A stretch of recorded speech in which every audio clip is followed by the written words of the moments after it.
I think what's very critical here.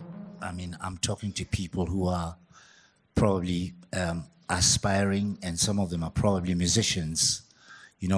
One of the most important things is understand that in our industry, excuse me, we make money, and how we make money and how we use money is very critical at a stage where we're very successful. Unfortunately, history is littered with impoverished musicians who at some stage had been very successful, and today they have nothing to show for what they have. And sadly, we always find other people to blame for that situation.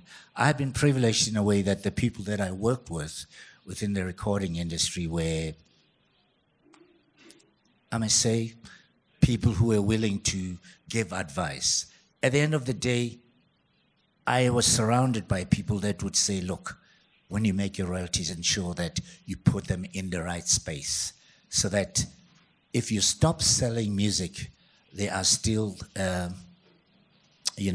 there's still a way in which you can survive.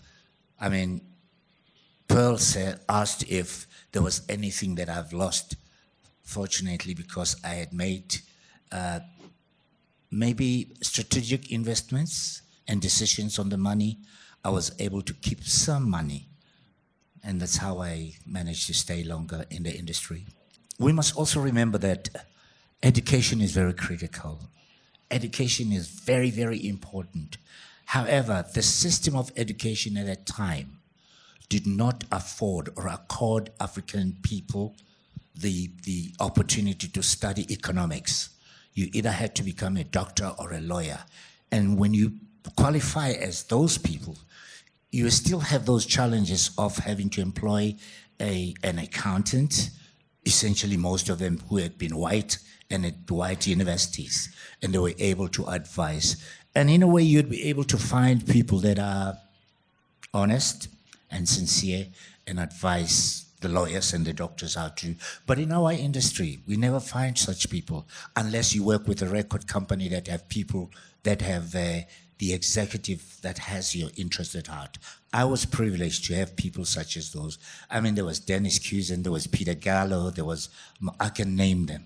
And in most cases, I would engage with them to say, listen, burnout is a hit, so what do we do, I say, put the money where your mouth is. At some stage, I had stocks on the Johannesburg Stock Exchange, and I didn't know what it was. But I had Dennis Cusan says, now, page over. And that way I was able to learn how to manage. And of course, as I was growing up and developing, I had been privileged to have a manager. It's very important that you guys find the right kind of management. What I know now, what I didn't know about money then, is important that I know today. And if I knew then what I know now about money, I probably would have been talking about being Sipho Mabuse, the billionaire, rather than, the millionaire. No. Multi. Well, I don't want to talk about being the millionaire. Let's just say that the royalties are keeping me alive. What I've experienced in terms of losing something is losing buzz, hype.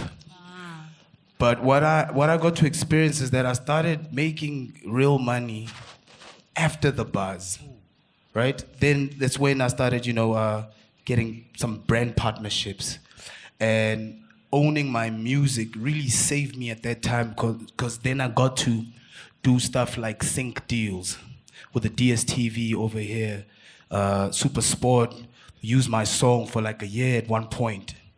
That got me through. And when you do those deals, you make quite a lump sum, right? And also like surrounding myself around the accountants, the smart dudes, and the conversations. And somebody like Jabba, Jabba was actually very smart with his money. Like Jabba never used to spend money recklessly. I learned that from him as well. And also learning how to make hay while the sun shines, right? So taking that lump sum from a sync deal and reinvesting it into something that'll bring you income is something that I've learned as well. You know, that also got me through.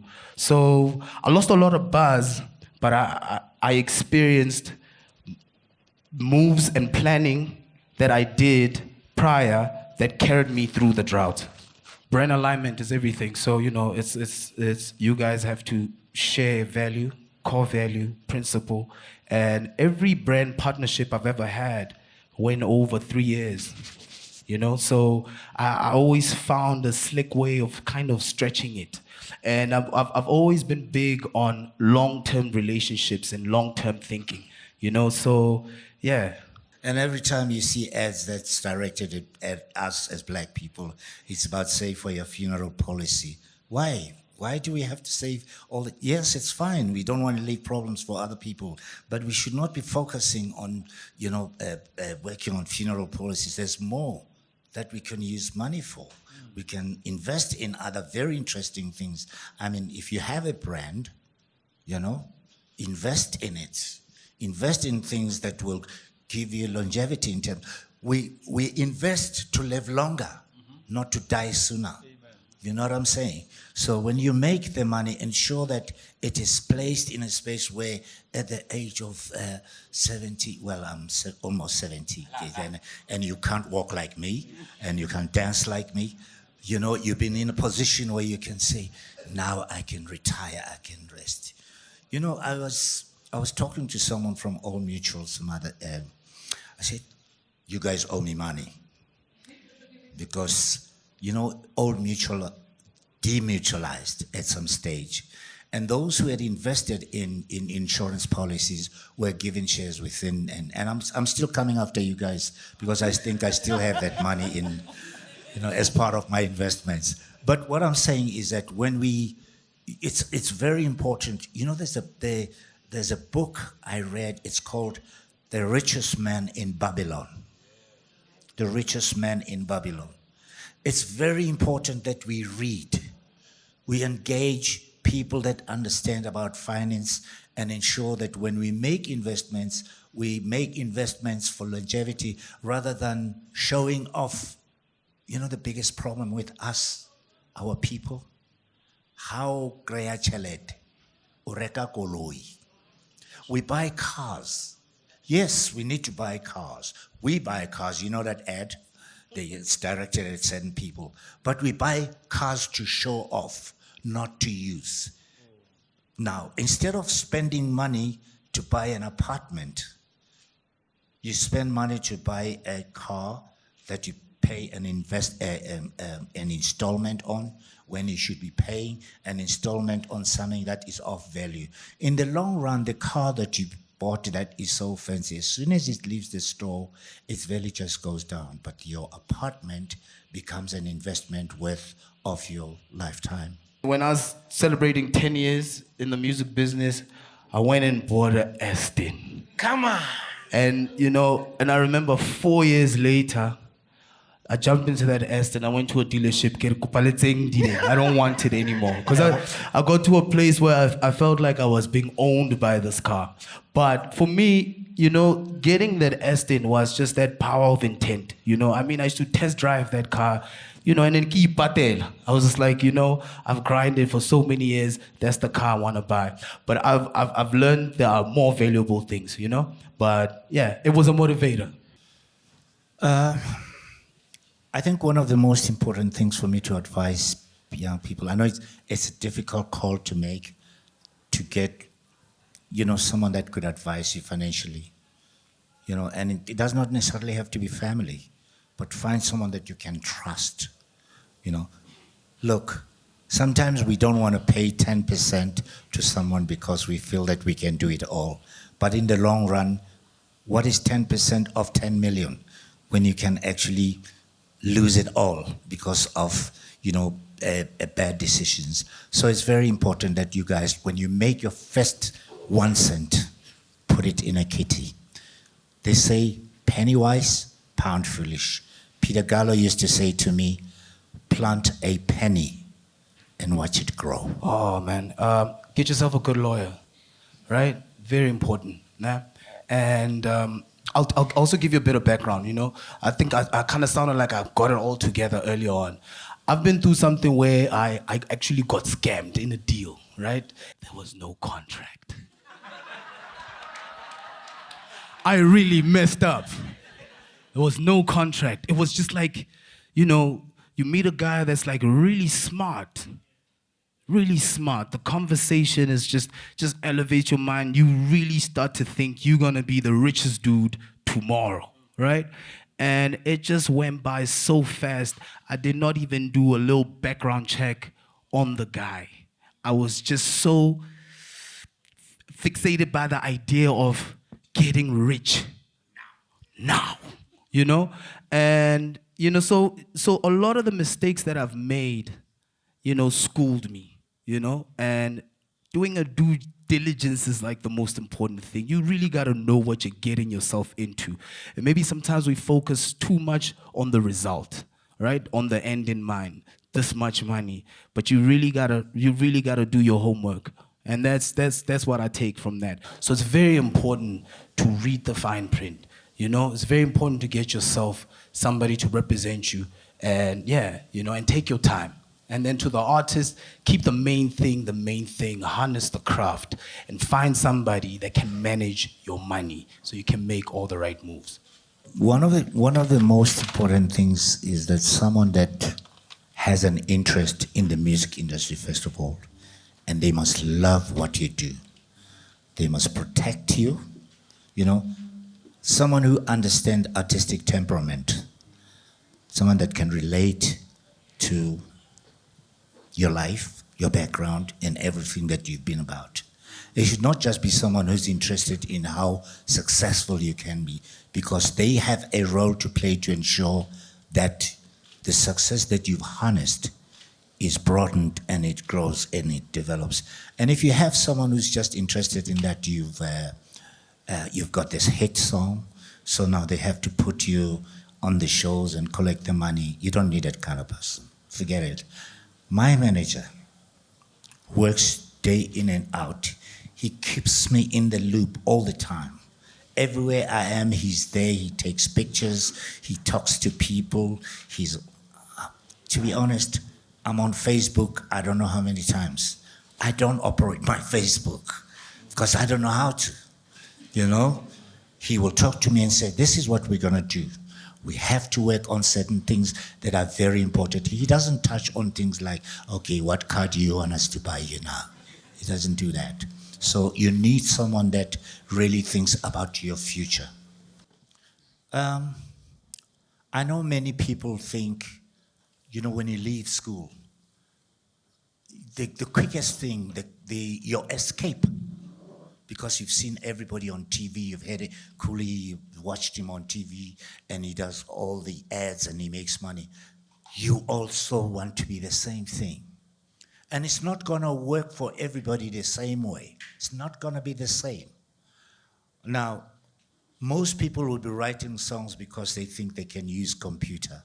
That's limited understanding of what you have to be. Learn how to make music critically. Look, I've been playing musical instruments for 54 years. Probably that's why today I can still perform for you guys. So don't just go in because it's an escape. It's commitment. You spend time, train your voice. Because most of you sing, yes. But how often do you lock yourself up in the room and then you practice for 8 hours? How often do you lock yourself up in a room and work on your craft, on your instrument? Because once you're able to create and play a music, you're talking about skills, right? Once you're able to do that, irrespective of how long you go for, you may not make money during the period, but you sustain yourself with the skills. And one of the things that I always say to young people when they say, but Sipho, we want to become a musician, and so I say to them, go to school, get an education. Once you have the education, you can decide whatever you want to be, okay? Please, even if you have to go and study music, go and study music. If you fail to appear on TV, you can still go and teach. That is so true. You know, I watched your documentary the other day, Moment in Time. And I learned that you start off as a drummer, right? You play the flute. You learn how to play keys before you drop your first solo album. Am I right? That's when you did Set Me Free, Rise, up to Burnout. And for a second there, I was a little embarrassed by the fact that, like, you know, the conversations that I have with a lot of the musicians now, it's more around how do I become your best? You know, it's about how do I become big? You know, it's not about, like, when I was listening to you talking about you love practicing. I don't find a lot of musicians talking about practicing, talking about I'm learning how to play this. You should try do your hook like this next time. It's just a lot about how to become more famous. So we really got to get back to the skills. Yeah, and you inspire me because you are longevity personified. Because as a musician, damn, you're still mind-blowing. And you're still here, all right? Yeah. Love, and that's what we all got to strive for. Yes. Any of you guys have seen This Is It by Michael Jackson? Have you seen that? Did you see what he was doing? How long he worked? And how many people were there just wanting to work with him? It was not overnight. It was hours and hours of practice, of dancing, and of directing. It's like this. There's a pyramid. It's tough at the top. It's crowded at the bottom. Where do you want to be? And how do you get there?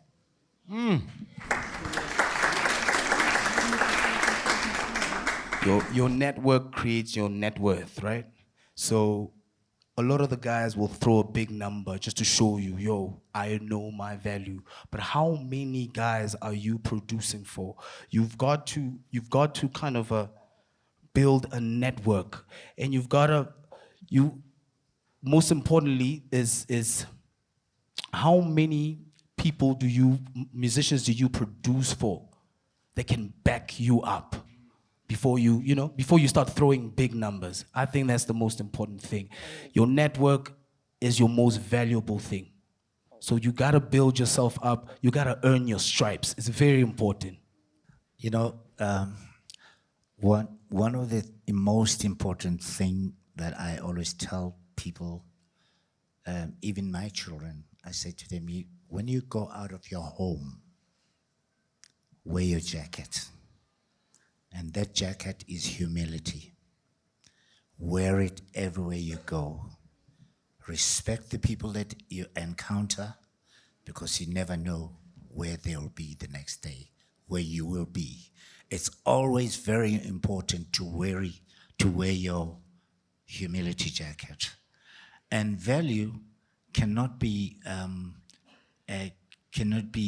defined by how much money you are worth. There are certain things that you always have to look for in a human being. Integrity, the one I've just mentioned, humility, and how committed to your own space and work you are. So that when you're committed, other people will be committed as much to you. Sometimes we have artists who, when they have to go to a show, I'm sure, Thomas, you'll realize that every time John has asked, guys, you've got 2 minutes, I'm a minute earlier on stage. And it's very important to respect your audience, to respect the people that work with you. Because when John comes and says to me, Sipho, you've got to be on stage and at 30 minutes before, and I'm late 30 minutes, do you think John will come back to me and ask me to do the same thing? No, he won't. He's going to look for someone else, irrespective of what talent you have. If you cannot respect what you do so that other people can respect it, how do you then expect to make success of it? Respect yourself, respect other people that you work with. Create a network, as Khuli says, that will create your net worth. I believe in significance over success. And this space is significant, you know? It's about building the next generation. So you've got to find what's significant to you. right? Jay-Z says something about like, don't go with the flow, be the flow. And I'm a big believer of that. And it gets very tricky with social media because I suck at it. I suck, right? But I've been learning. You know, I'm a student, and I've also just kind of found my pocket in it. And I big up stuff that is significant. I follow what is significance to me. And I think that's what's just gonna kind of make it a bit easier for you. Find your true north and go for that. Another thing, most important, a business plan, right?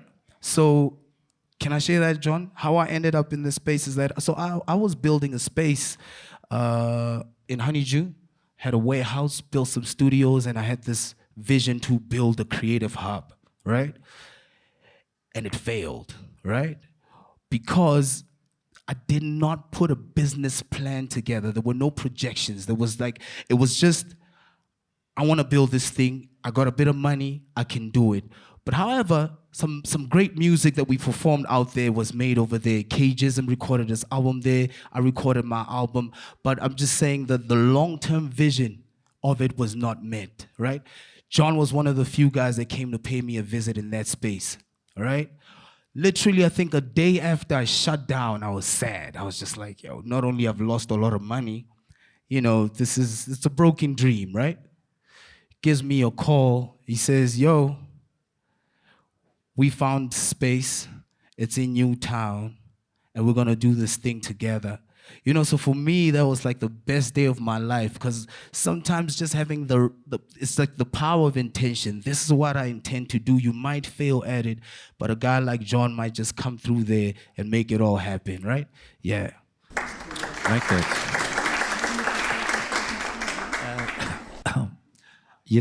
One of the things that I've always, when I was growing up, it doesn't mean black people did not know anything about wealth. It may not necessarily have been cash, but it was still wealth. Owning cattle, livestock, owning a piece of land. And the land issue is very critical, because if you invest in land, you invest in something that is tangible and long-term. At some stage, I decided, okay, I've been making music. I am very lucky. I don't want to say I did it all. I think it's also privilege that my music has sustained. And for that, I continuously receive royalties. Hey. Cross my fingers that it continues forever. But then at some stage I decided, you know what? Yeah, I can do this thing. I must do something else. And I decided I was going to run a farm. And how long ago was this now? It's about 16 years now. Yeah, Give it up for the lad. Yo. Come on. It's a well-kept secret. And if you can ask your cousin, Palisa, she's running the lodge. We have a family retreat. So it's part of those things that and of course, every time I get money and I think to myself, okay, what pants do I buy? What shoes do I buy? How much money can I spend on those? I ensure that it's limited to an affordable amount, an amount which I think I'm comfortable. But in most cases, it's money that I try and every time I earn money from performances, from royalties, I plow it back into the business so that it grows and grows and grows. Plant a penny and watch it grow. Remember that, guys? Plant the penny and watch it grow. When we were little, our parents used to buy money box. Lightsaber money box. You all know that. Don't underestimate its power, because every cent you put in, 50 cents, in the long run, when you look at how much money you've made, watch television. There's a woman that talks about saving money, and it's a very important, Maya Fisher? She's on ENCA. Sorry, I have to make that announcement. But watch that program. it will help a lot of people. Plant a penny and watch it grow. Every time you walk out of here, remember, plant a penny. Don't take that cent and think, it's 1 cent, and you throw it in. Put it in a box. Put it in a kitty. One day, when you don't have anything, all those cents that you've put in there, you will remember, you'll go back and say, hey, by the way, I have a little bit of money somewhere. My mother used to put money here. You know, I didn't even know that she was saving money until when she had gone. And I was called by banks to say, listen, this is what your mother left for you and your brothers. So you guys must always remember that our parents knew these things. However little it was, it is very important to plant that penny and watch it grow.